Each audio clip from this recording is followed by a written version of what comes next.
नमस्ते दोस्तों।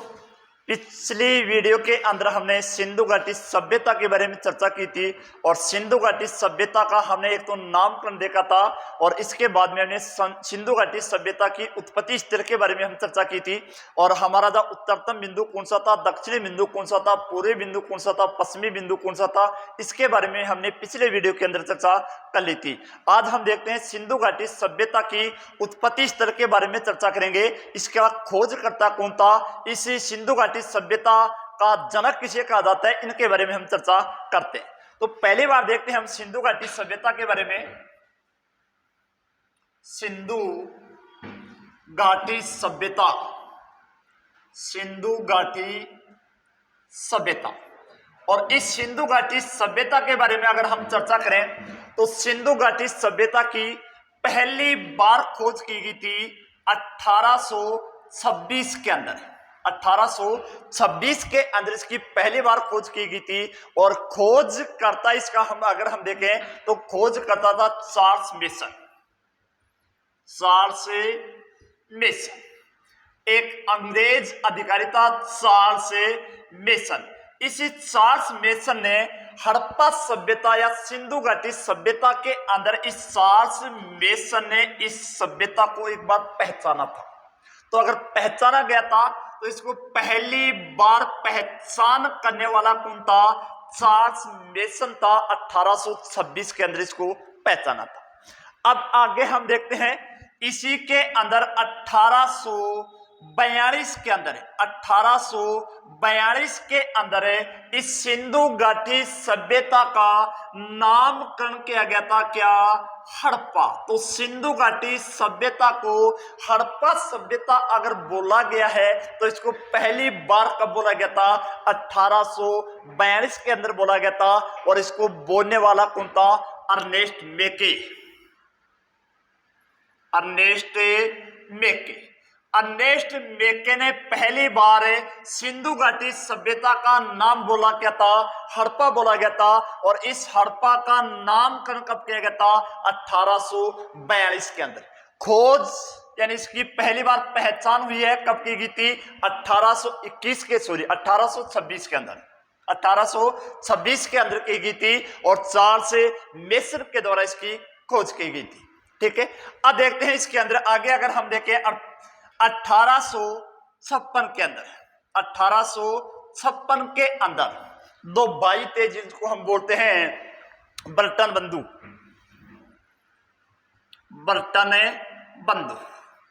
इन बर्टन बंधु ने यहां पर एक रेल लाइन का काम चला था और ये रेल लाइन दूसरी रेल लाइन थी भारत के अंदर। और ये रेल लाइन कहां से थी? लाहौर से लेकर कराची तक। लाहौर से कराची तक। लाहौर से कराची तक। अगर हमसे ये पूछ लिया जाए कि भारत के अंदर पहली बार रेल लाइन कहां से कहां तक बिछाई गई थी तो भारत में पहली रेल लाइन बिछाई गई थी 1853 के अंदर थाने से लेकर मुंबई के बीच में बसाई गई थी। अगर दूसरी रेल लाइन की बात होगी तो दूसरी रेल लाइन भारत के अंदर बिछाई गई थी 1856 के अंदर लाहौर से लेकर कराची के मध्य बिछाई गई थी। और इसी 1856 के अंदर यहाँ पर कुछ टीले प्राप्त होते हैं और इन टीलों के अंदर हमें क्या प्राप्त हुई थी? पक्की ईंटें प्राप्त हुई थी। पक्की ईंटें प्राप्त हुई थी और इन पक्की ईंटों के द्वारा ही यहाँ पर रेल लाइन का प्रयोग किया गया था। रेल लाइनें बिछाई गई थी। तो यहाँ पर एक हमें टीला प्राप्त हो जाता है और टीले से हमें क्या प्राप्त हो जाती है? ईंटें प्राप्त हो जाती हैं। तो यहाँ पर अंग्रेजों ने क्या सोचा कि यहाँ पर कुछ ना कुछ पुरातत्व विभाग होना चाहिए। यहाँ पर कुछ ना कुछ यहाँ पर चीजें प्राप्त होंगी, यहाँ पर हमें कुछ वस्तुएं प्राप्त होंगी। इसलिए अंग्रेजों ने क्या किया? 1861 के अंदर 1861 के अंदर एक पुरातात्विक विभाग की स्थापना की गई थी। तो पुरातात्विक विभाग कौन सा है? भारतीय पुरातात्विक विभाग। भारतीय पुरातात्विक विभाग। भारतीय पुरातात्विक विभाग की स्थापना कब हो रही है? 1861 के अंदर हुई थी। और ये भारतीय पुरातात्विक विभाग की स्थापना कहां पर की गई थी? कलकत्ता के अंदर। कहां पर की गई थी? कलकत्ता, जिसको हम कोलकाता वर्तमान में बोलते हैं। यहाँ पर भारतीय पुरातात्विक विभाग की स्थापना की गई थी। यहाँ पर इस भारतीय पुरातात्विक विभाग के अंदर जितने भी प्राचीनतम हमें यहाँ पर वस्तुएं प्राप्त हो रही थी, जो चीजें हमें यहाँ पर प्राप्त हो रही थी, इनको रखा गया था और इसी को हम क्या बोलते हैं? भारतीय पुरातात्विक विभाग। और इसी भारतीय पुरातात्विक विभाग का पहला जो अध्यक्ष बनाया गया था वो अध्यक्ष था अलेक्जेंडर कनिंघम महोदय। अलेक्जेंडर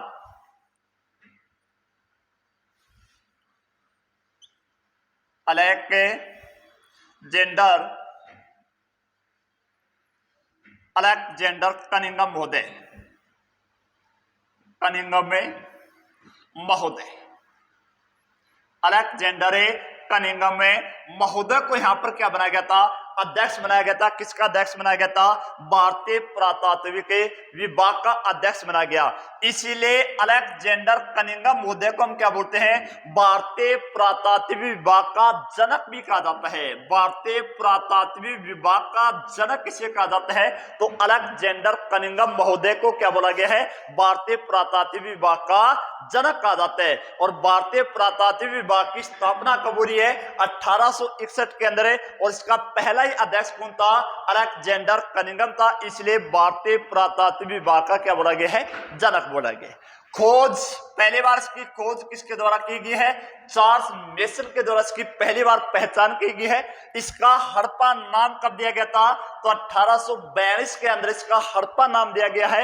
यहाँ पर एक रेल लाइन बिछाई गई थी कब?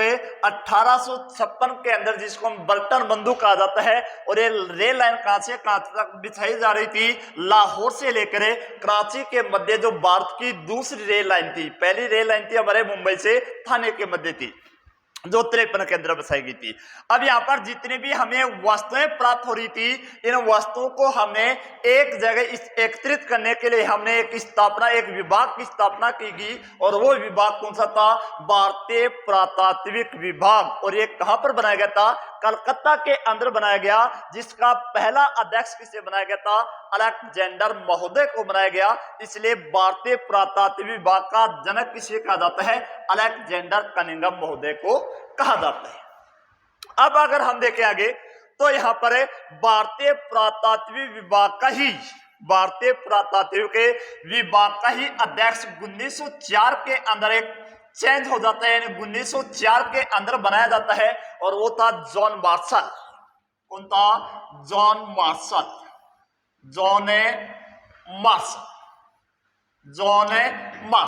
जॉन मार्शल को 1904 के अंदर भारतीय पुरातात्विक विभाग का क्या बना देते हैं? हमें अध्यक्ष बना देते हैं। इसी जॉन मार्शल के निर्देशन में ही हड़प्पा और मोहनजोदड़ो, कौन सी? हड़प्पा और मोहनजोदड़ो नामक दो स्थानों की यहां पर खोज की गई थी, यानी इसकी उत्खनन हुआ था। और इस हड़प्पा का उत्खनन तो कब किया गया है? 1921 के अंदर है। और मोहनजोदड़ो का उत्खनन किया गया है 1922 के अंदर। इसका हड़प्पा का उत्खनन करने वाला कौन था? राय बहादुर दयाराम सानी। राय बहादुर दयाराम सानी। और राखलदास बनर्जी ने उत्खनन किया किसका? मोहनजोदड़ो का। राखलदास बनर्जी के द्वारा यहां पर उत्खनन हो रहा है। किसका? मोहनजोदड़ो का उत्खनन किया। ये किसके नेतृत्व में उत्खनन हो रहा था? जॉन मार्शल के नेतृत्व में उत्खनन किया गया था। तो अब देखते हैं यहां पर एक बार कंप्लीट देखते हैं कि सिंधु घाटी सभ्यता की पहली बार पहचान चार्ल्स मेसन ने कब की? 1826 के अंदर। 1842 के अंदर इसका हड़प्पा नाम दिया गया है। 1856 के अंदर यहाँ पर एक रेल लाइन बिछाई जा रही थी, जहां से हमें ईंटें प्राप्त हो रही थी, ठीक है। और 1861 के अंदर इन चीजों को, हमें ईंटों को प्राप्त करने के लिए, एकत्रित करने के लिए एक विभाग बना रहा है। और भारतीय पुरातात्विक विभाग ये कहां पर है? कलकत्ता में है। इसका पहला अध्यक्ष कौन था?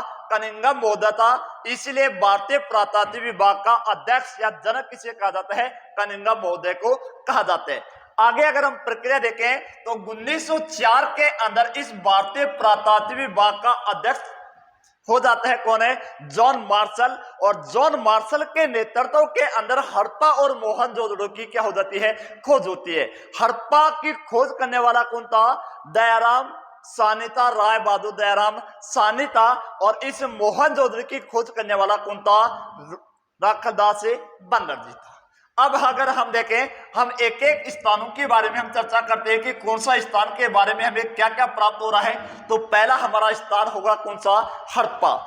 इस हड़प्पा और मोहनजोदड़ो को जुड़वा बहन भी कहा जाता है, क्योंकि ये एक ही साथ, यानी ये 1921 के अंदर है और ये 1922 के अंदर इसकी खोज की गई थी। तो स्थल एक ही था, यहाँ पर इन दोनों की एक साथ यहाँ पर खोज की जा रही है। एक ही अगले साल के अंदर मोहनजोदड़ो की खोज की गई है, इसीलिए हम इसको क्या बोलते हैं, जुड़वा बहन के नाम से भी जाना जाता है। अब हम देखते हैं हड़प्पा सभ्यता। कौन सी सभ्यता, हड़प्पा सभ्यता। देखते हैं, यहां से भी काफी बार क्वेश्चन आ जाता है हमारी कि इसकी खोजकर्ता कौन था, ये कौन सी नदी के तट पर है, यहां से हमें क्या क्या प्राप्त हो रहा है और यहां से हमें कौन कौन सी वस्तुओं के बारे में हमें जानकारी प्राप्त होती है। इसके बारे में अगर हम चर्चा करें तो एक बार देखते हैं हड़प्पा के बारे में। कौन सी सभ्यता, हड़प्पा क्षेत्र के बारे में देखते हैं। हड़प्पा कौन सा स्थान है, हड़प्पा। हड़प्पा, पहली बात, हड़प्पा की खोज। तो हड़प्पा की खोज की गई थी 1921 के अंदर। खोज कब हो रही है, 1921 के अंदर। इसका खोजकर्ता कौन था, खोजकर्ता, खोजकर्ता। तो खोजकर्ता था राय बहादुर दयाराम साहनी। राय बहादुर दयाराम साहनी, राय बहादुर दयाराम साहनी के द्वारा इसका खोज करता है। तीसरी बात देखते हैं, ये स्थान कहां पर है साहबी, हड़प्पा कहां पर है। तो हड़प्पा वर्तमान पाकिस्तान के पंजाब प्रांत के मोंटगोमरी जिले में। कौन सा जिला था, मोंटगोमरी जिला। आज वर्तमान में से साहिवाल कहा जाता है। कौन सा जिला कहा जाता है, साहिवाल जिला। मोंटगोमरी प्राचीनतम नाम था, लेकिन वर्तमान में इसका नाम क्या है, साहिवाल जिला है।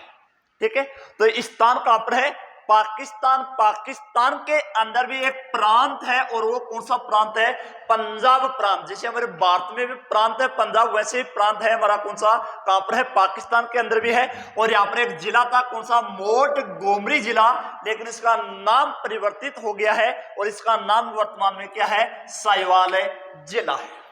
तीसरी बात देखते हैं, यहाँ पर नदी, यानी ये कौन सी नदी के तट पर था। तो यहां पर अगर हम नदी की बात देखें तो अधिकांश क्षेत्र तो हमें कौन सी नदी के तट पर प्राप्त हुए थे, सिंधु नदी के तट पर हुए थे। लेकिन ये क्षेत्र था, और ये क्षेत्र हमें कौन सी नदी के तट पर हुआ था, रावी नदी। कौन सी नदी के तट पर है, रावी नदी के तट पर है। तो हड़प्पा की खोज 1921 के अंदर है, 1921 के अंदर है। खोजकर्ता कौन है, राय बहादुर दयाराम साहनी था। ये स्थान कहां पर है साहब, ये हड़प्पा स्थान कहां पर है, तो पाकिस्तान में है। पाकिस्तान में भी कौन सा प्रांत है, पंजाब प्रांत है, जिला है पंजाब, प्रांत है। और जिला कौन सा था, मोंटगोमरी, जिसका नाम परिवर्तित हो चुका है और आज हम इसे क्या बोलते हैं, साहिवाल जिले के नाम से जाना जाता है। और नदी हमारी कौन सी होगी, रावी नदी के तट पर है। तो ये तो इसकी हमारी लोकेशन होगी कि ये हड़प्पा वर्तमान में कहां है, खोजकर्ता कौन था। लेकिन अगर हम यहां पर देखें कि हड़प्पा से हमें कौन कौन सी चीजें यहां पर प्राप्त हुई है, तो सामग्री हमें यहां से कौन कौन सी प्राप्त हुई थी। तो देखते हैं कि हड़प्पा से हमें कौन कौन सी सामग्री प्राप्त हुई। कौन कौन सी सामग्री प्राप्त हुई? देखते हैं हड़प्पा से कौन कौन सी सामग्री प्राप्त हुई। तो हड़प्पा से एक तो हमें यहाँ पर 6 अनानागार मिले हैं। 6 डबल है साहब, 2 साइड में है, 6 एक साइड में है और 6 एक साइड के अंदर है। तो 6 अनानागार,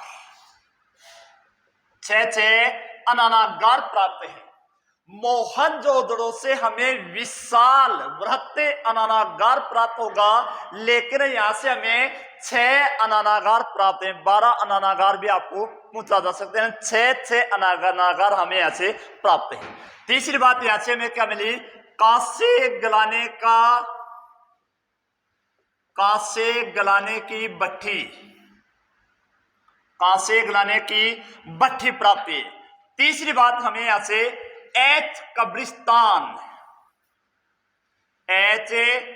कब्रिस्तान प्राप्त है।